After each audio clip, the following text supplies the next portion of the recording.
দুঃখ কিংবা সুখ, আনন্দ কিংবা বেদনা, আল্লাহরে ছেড়ে যাবে কোথায়? তোমরা আল্লাহরে ছেড়ে দিলা কেন? প্রিয় ভাই বলো, তোমরা যারা নামাজ পড়ো না, এই নাফরমান, তোমরা আল্লাহকে সেজদা দাও না কেন? মুসলমানের ঘরে এত নিকৃষ্ট সন্তান হইলা কেন? মুসলমানের ঘরে জন্ম নিয়া পবিত্র মার 2 বছর দুধ পান কইরা এমন নিকৃষ্ট সন্তান হলি কেন যে আল্লাহরে সেজদা দেস না?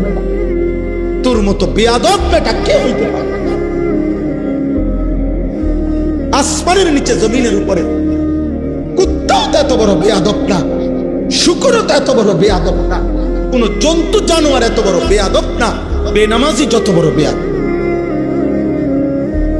বেনামাজির চাইতে বেয়াদব কোন সৃষ্টি নাই, কোন শুকরও না, কুকুরও না। বেনামাজি অকৃতজ্ঞ, বেনামাজি কি না শুকর, নিমক খারাপ। বেনামাজি নিমক খারাপ। নিমক হারাম কি বুঝেন?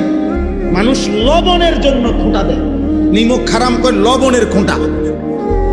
যে কাউরে কদ্দুর লবণ দিছে মানে সামান্য সহযোগিতা করছে, এই লোক কোনোদিন যদি চোখ ফিরে এলায় তাহলে একটা নিমক হারাম। নিমক মানে নুন, লবণের কৃতজ্ঞতা। দুনিয়ার মানুষ অকৃতজ্ঞকে পছন্দ করে। তে একটা নিমক হারাম, তে একটা মানুষের দাম। তে আমার অংশ আজ 3টা বছর তারে আমি সুখে দুঃখে বিপদে আপদে তার পাশে আমি ছিলাম, আর তে অন আমার ছিল। মানুষ বলে না তুই একটা মানুষের জাত না বেটা, তুই নিমক হারাম বেটা। অকৃতজ্ঞকে মানুষ মানুষ মনে করে না। কথা বলেন না? এই পৃথিবীতে এবার আসেন, এই পৃথিবীতে কৃতজ্ঞ প্রাণী একের যেই কোনো গবেষক, যেই কোনো মানুষকে যদি বলেন যে কৃতজ্ঞ একটি প্রাণীর উদাহরণ দেন, চতুষ্পদ জন্তুর মধ্যে কৃতজ্ঞ প্রাণী কোনটা? কুকুর। কৃতজ্ঞ প্রাণী কে? কুকুর। কুকুর একটি কৃতজ্ঞ প্রাণী, কুকুর একটি প্রভুভক্ত প্রাণী। আমরা ছোটবেলার রচনার মধ্যেও পড়ছি, লেখার মধ্যে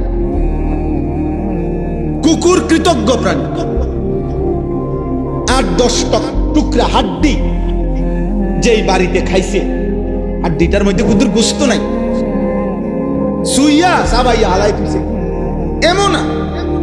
এমন হাড্ডি। এইটুকু হাড্ডির মধ্যে একটা কুকুর। কথাটা বোঝেন ছেলেরা, বা তোমরা বুঝো বাপ, আমরা চেষ্টা করি, আমরা হৃদয় দিয়া বলি বাপ। একটা কুকুর 8-10 টুকরা হাড্ডি যে বাড়িতে খায়, ওই হাড্ডির কৃতজ্ঞতা হিসাবে এই কুকুর ওই বাড়িওয়ালারে ছাড়ে না, এই বাড়িটা ছাড়ে না। আর এই 7 আসমান জমিন, এত বড় সৃষ্টি, চন্দ্র সূর্য আলো বাতাস রোদ বৃষ্টি, ক্ষেত ফুল ফল ফসল, পিল স্বাস্থ্য জীবন যৌবন, হাসি কান্না আনন্দ বেদনা, এত কোটি নিয়ামত দিয়ে যেই আল্লাহ এই নাফরমানের কাছ থেকে একটা সেজদা পায় না, আমার স্পষ্ট কথা হলো তুই কুত্তার চাইতে নিকৃষ্ট বেটা, তুই কুত্তার চাইতে নিকৃষ্ট। কুত্তার কৃতজ্ঞতা তোর ভিতরে নাই। একটা কুত্তার মধ্যে হাড্ডির কৃতজ্ঞতা যেদূর, তুই মানুষরূপী কুত্তার মধ্যে ওই কৃতজ্ঞতাটুকু নেই। আজকের দিনে বলেন এখানে, আজকের একদিন আমরা আল্লাহর কি পরিমাণ নিয়ামত ভোগ করছি। কথা বলে না? আজকের সকাল থেকে এই রাত 11:30 পর্যন্ত কতবার নিঃশ্বাস ফেলছি? এই নিঃশ্বাসের বিনিময় দেন, বিনিময় দেন। বলেন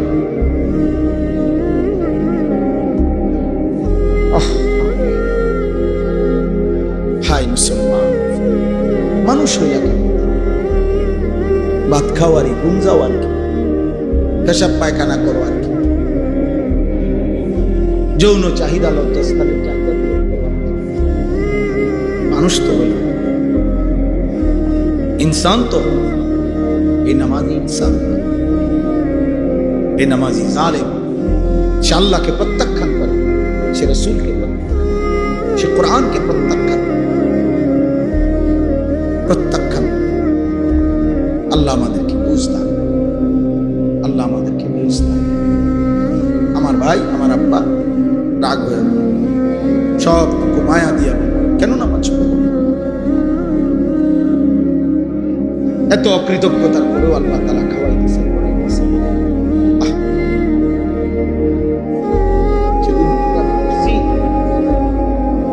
হযরত আবু বকর সিদ্দিক রাদিয়াল্লাহু তাআলা একদিন কাঁদতেছিলেন আর বলতেছিলেন, আইয়ু সামাইন তুযিল্লুনি আইয়ু আরদিন তুকিল্লুনি ইযা কুলতু ফি কিতাবিল্লাহ মা লা আ'লাম।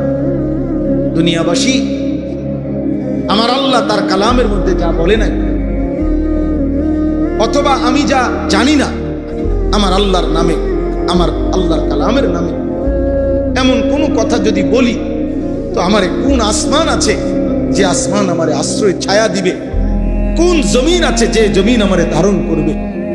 উনি এটা বলতেন, হায় এই জমিন কেমনে আমারে ছায়া দিবে, এই আসমান কেমনে আমারে ছায়া দিবে, এই জমিন কেমনে আমারে ধারণ করবে আমি যদি আমার আল্লাহর নামে অজানা কিছু করি। আইয়ু সামাইন তুযিল্লুনি আইয়ু আরদিন তুকিল্লুনি ইযা কুনতু ফি কিতাবিল্লাহি মা লা আ'লাম।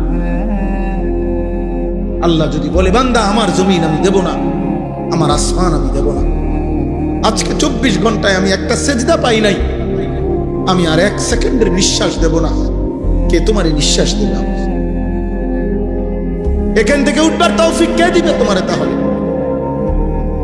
আমি একবার মুরাদনগর, আরো আগে মুরাদনগর, 2 জন লোক আমার জীবনে আমি দেখছি, খোদার কসম আমি নিজের দেখছি, 2 জন মানুষের ব্যাপারে আমি এরকম জানি, 2 জনই আমার 2টা মাহফিল থেকে আপনার ওয়াজ শুনে গেছে, ওই রাত্রেই ঘর পর্যন্ত যাইতে পারে না, মারা গেছে। একজন ওই যে বিষ্ণুপুর গাজীপুরে একজন মাস্টার, আরেকজন আপনার শ্রীকাইলের ওইদিকে মেটঙ্গরের ওইদিকের একটা লোক।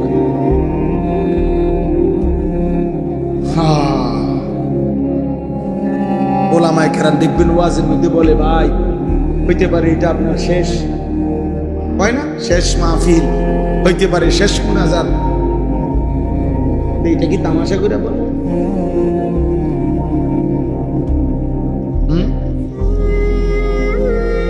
আল্লাহ আমাদেরকে হেফাজত করে।